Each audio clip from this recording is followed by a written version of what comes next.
Hello everyone, this is Vishwajeet Singh from Snapsol. पिछली video में हमने एसिड और बेसिस के बीच में जो जनरल डिफरेंसेस है वो देखा था। इंडिकेटर्स के बारे में पढ़ा था, यूनिवर्सल इंडिकेटर्स के बारे में पढ़ा था, पीएच पेपर, पीएच स्केल, ये सब हमने पढ़ा था। आज हम केमिकल प्रॉपर्टीज पढ़ेंगे एसिड और बेसिस के।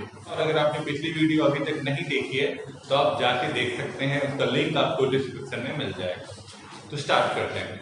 तो केमिकल प्रॉपर्टीज यानी कि रिएक्शन, जनरली जो हमारे केमिकल प्रॉपर्टीज होते हैं चैप्टर में, वो जनरली रिएक्शंस को डोनेट करते हैं कि एसिड किस चीज के साथ रिएक्ट करके क्या फॉर्म कर रहा है, बेस किस चीज के साथ रिएक्ट करके क्या फॉर्म कर रहा है। ठीक है, तो वही हमारे जनरली केमिकल प्रॉपर्टीज होते हैं। तो स्टार्टिंग विद रिएक्शन ऑफ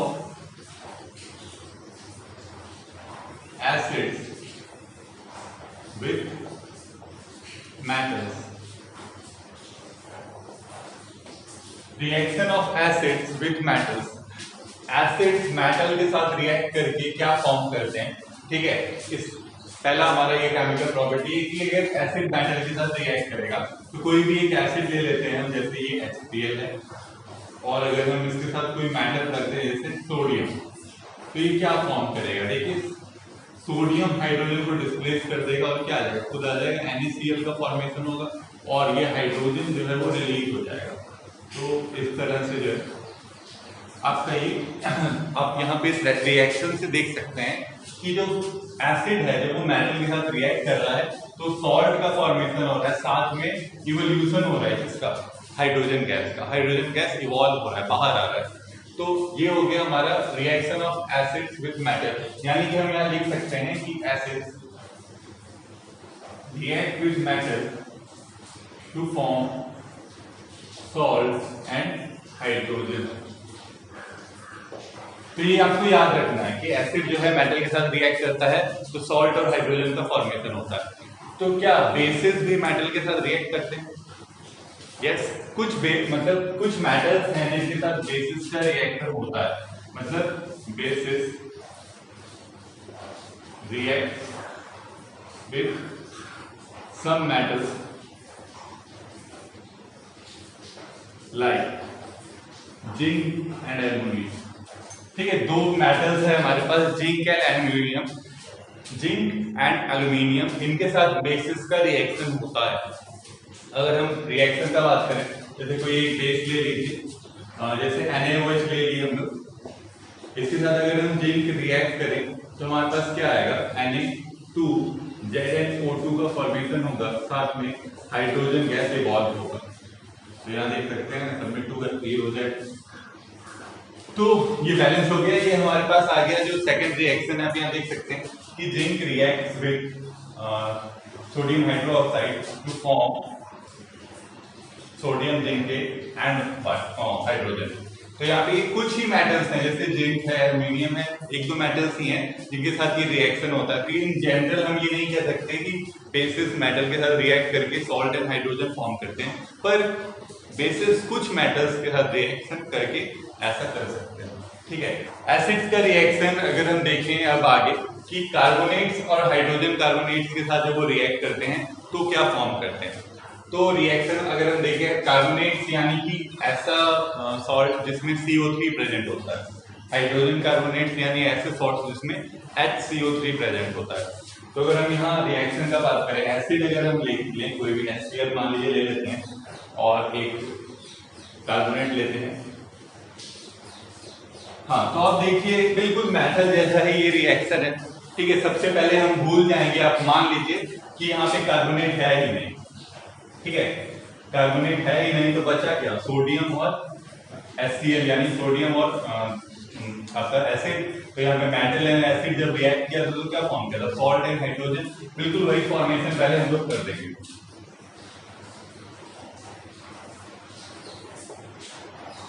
ठीक है, अब देखिए क्या है ना कि जब कार्बोनेट होगा तभी भी कहीं पे भी आपने रिएक्शन में अगर कार्बोनेट देखा होगा तो उसके साथ एक प्रॉपर्टी है कि अगर वो रिएक्ट करेगा तो क्या करेगा, वो कार्बन डाइऑक्साइड इवॉल्व करेगा। ठीक है, कार्बन डाइऑक्साइड बाहर निकलेगा।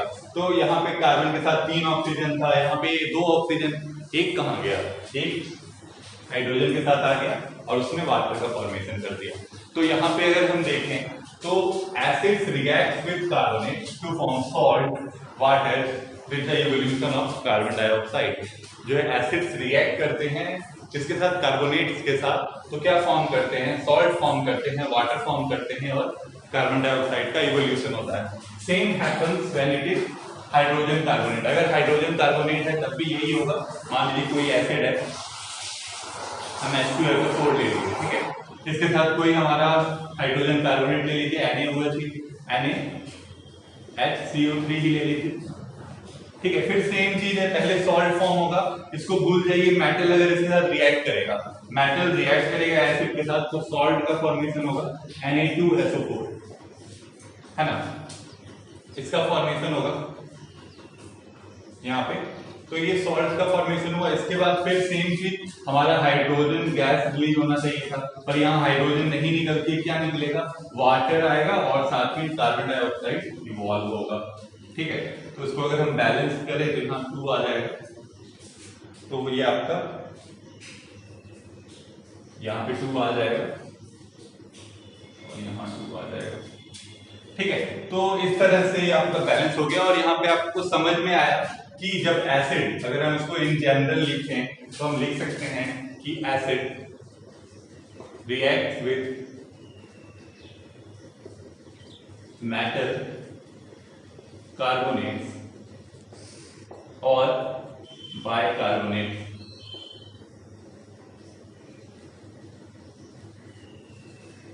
To form acids react with carbonates or bicarbonates to form salt, water and carbon dioxide। ये हम लिख सकते हैं। अब क्या है ना कि ये जो कार्बन डाइऑक्साइड रिलीज होता है, इसका प्रेजेंस को टेस्ट किया जाता है। जैसे यहाँ अगर आपका हाइड्रोजन है गैस, ठीक है, ये हाइड्रोजन गैस रिलीज हो रहा है, लेकिन अगर हम कोई एक्सपेरिमेंट में देखना चाहें तो इसके टेस्ट को हम कैसे पता लगाएंगे कि यहाँ हाइड्रोजन गैस रिलीज हो रहा है, इसका टेस्ट कैसे करेंगे। तो बस हम क्या करते हैं, जो गैस रिलीज होता है उसके आगे हम सिर्फ एक माचिस जला के रखते हैं, तो पॉपिंग साउंड के साथ, पट पट की आवाज के साथ जो है वो जलता है वो गैस, है ना, तो उससे पता लग जाता है कि हाँ ये हाइड्रोजन गैस है। तो कार्बन डाइऑक्साइड का प्रेजेंस को टेस्ट करने के लिए हम लोग क्या करते हैं, लाइम वाटर लेते हैं, लाइम वाटर से कार्बन डाइऑक्साइड पास करते हैं। तो जो आपका लाइम वाटर है उसका क्या फॉर्मूला होता है, CaOH(2). इससे हम लोग क्या करते हैं, हम लोग कार्बन डाइऑक्साइड पास करते हैं, तो कार्बन डाइऑक्साइड जो पास होता है तो क्या फॉर्म हो जाता है, कैल्शियम कार्बोनेट का फॉर्मेशन होता है, साथ में वाटर। ये लिक्विड होगा, ये सॉलिड होगा, ये हमारा प्रेसिपिटेट हो गया। मतलब अगर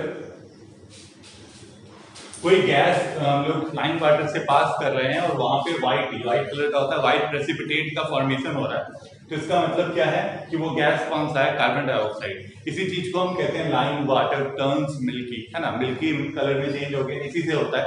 अगर फिर भी अगर मान लीजिए कि आपका कार्बन डाइऑक्साइड बहुत ज्यादा अमाउंट में, तो क्या होगा कि अगर यहाँ पे जो हमारा ये कैल्शियम कार्बोनेट और वाटर फॉर्म हुआ, इसके बाद फिर कार्बन डाइऑक्साइड का रिएक्शन होगा और ये क्या फॉर्म कर देगा, कैल्शियम बाइकार्बोनेट।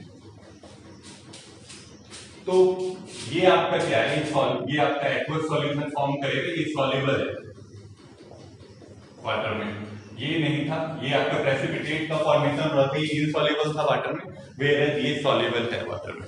तो यहाँ पे ये दो रिएक्शंस हो गए, ठीक है। अब हमारे पास दूसरा जो और प्रॉपर्टीज हैं उसमें क्या है कि reaction of acid and bases, acid and bases का भी रिएक्शन होता है ना, वो देखना है।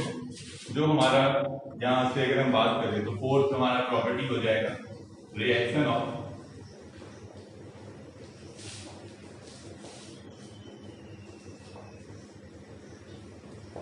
Acid and bases. एसिड और बेस रिएक्ट करता है तो क्या फॉर्म होता है, एसिड और बेस। जैसे मान लीजिए एसिड कोई ले लेते हैं पहले, HCl रिएक्टिंग विद KOH, ठीक है, ये बेस हो गया, ये एसिड हो गया, तो फॉर्म क्या कर रहा है, दोनों जब रिएक्ट करेगा तो we will have a salt KCl and water H2O, ठीक है। हमारे पास एक सॉल्ट आएगा और एक वाटर आएगा। तो आपको इन जनरल याद रखना है कि when acid reacts with base it forms salt and water.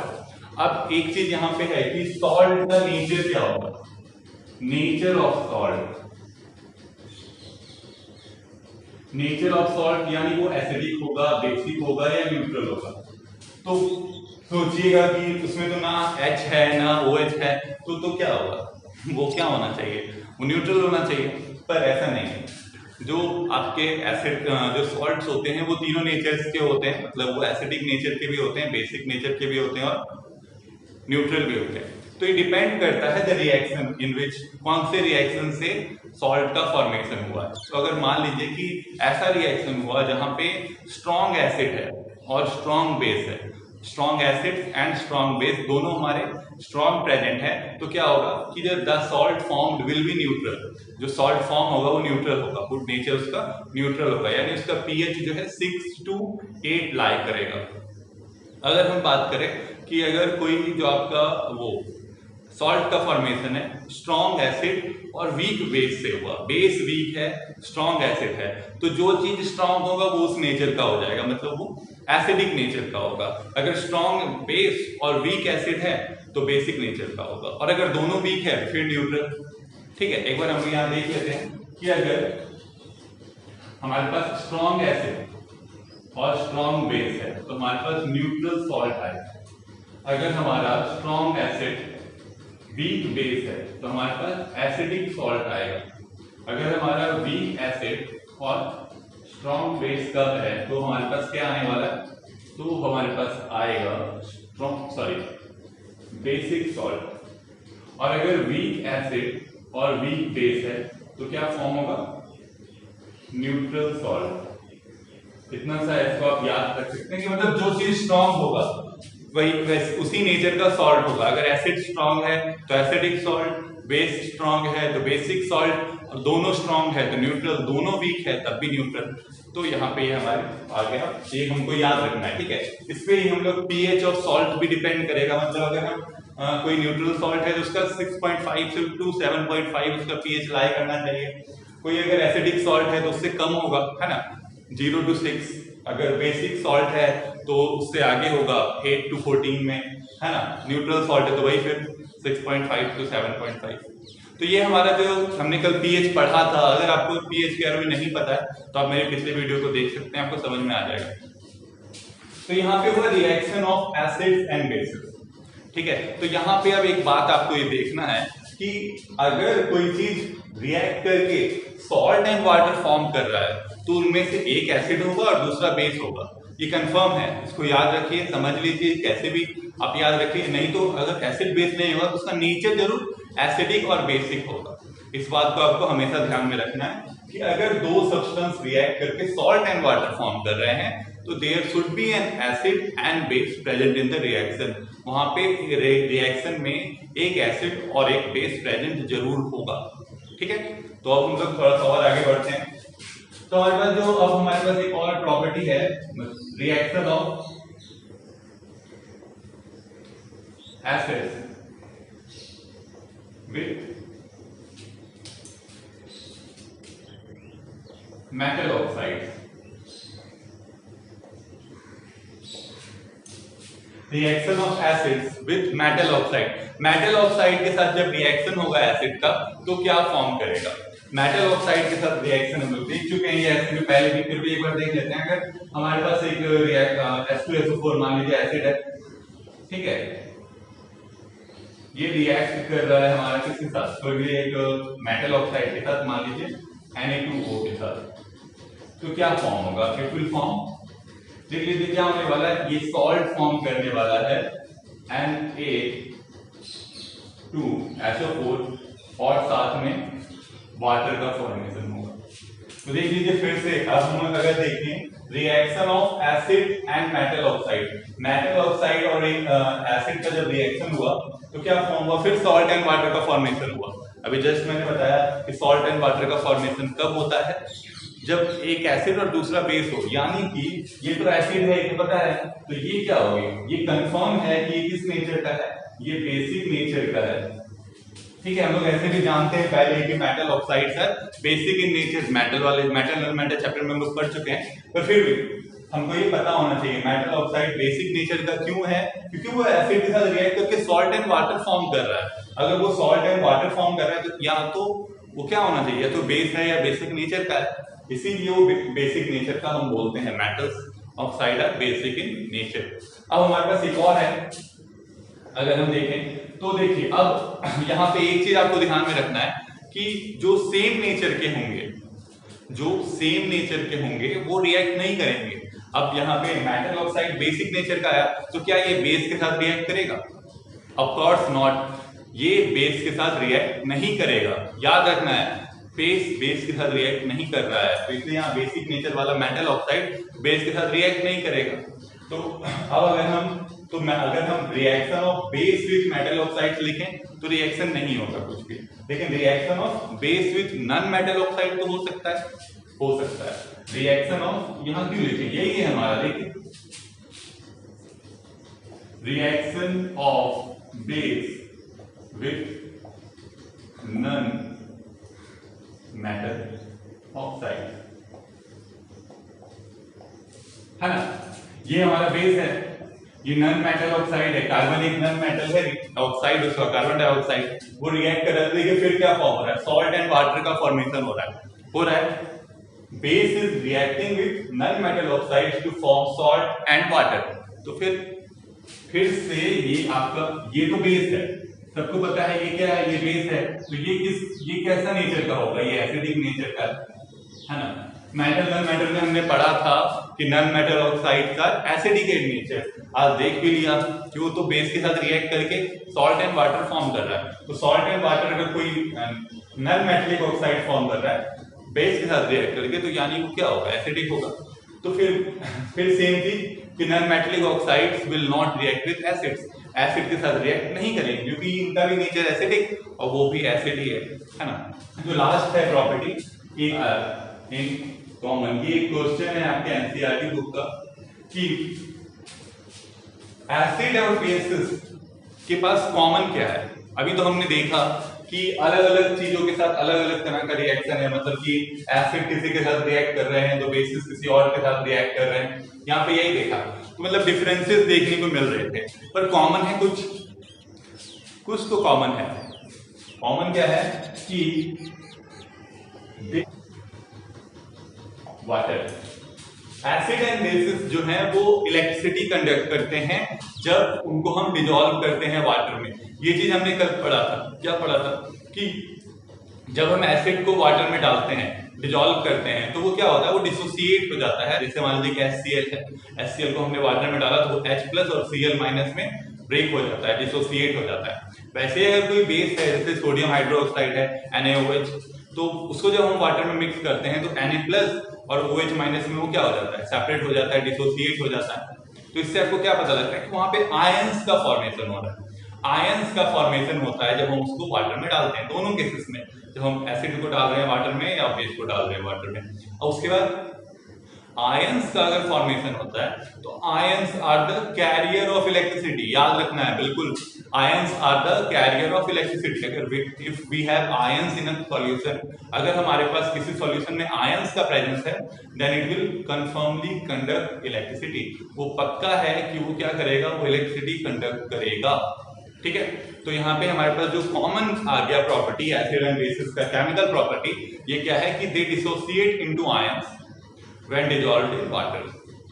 ठीक है, they dissociate into ions when dissolved in water and ions are the carriers of electricity, so they will conduct electricity when they are dissolved in water। तो यहाँ पे देखिए हमने chemical properties of acid and bases complete कर लिया है। अब बस हमारे पास एक टॉपिक बचा हुआ है, सॉल्ट और फैमिली ऑफ सॉल्ट। वो जो टॉपिक है सॉल्ट के बारे में तो आपने जान ही लिया है, ठीक है। फैमिली ऑफ सॉल्ट जो है हमारे पास, वो एक टॉपिक बचा हुआ है, हम लोग उसको नेक्स्ट वीडियो में फिनिश करेंगे। तो तब तक के लिए बाय, और चैनल पे नए हैं तो प्लीज सब्सक्राइब करें, वीडियो को लाइक करें, कुछ समझ में नहीं आया तो कमेंट करें, और अगर आपको कोई ऐसा टॉपिक है जिस पे आपको वीडियो चाहिए या किसी चैप्टर पे वीडियो चाहिए तो आप वो भी कमेंट करके मुझे बता सकते हैं। Thank you.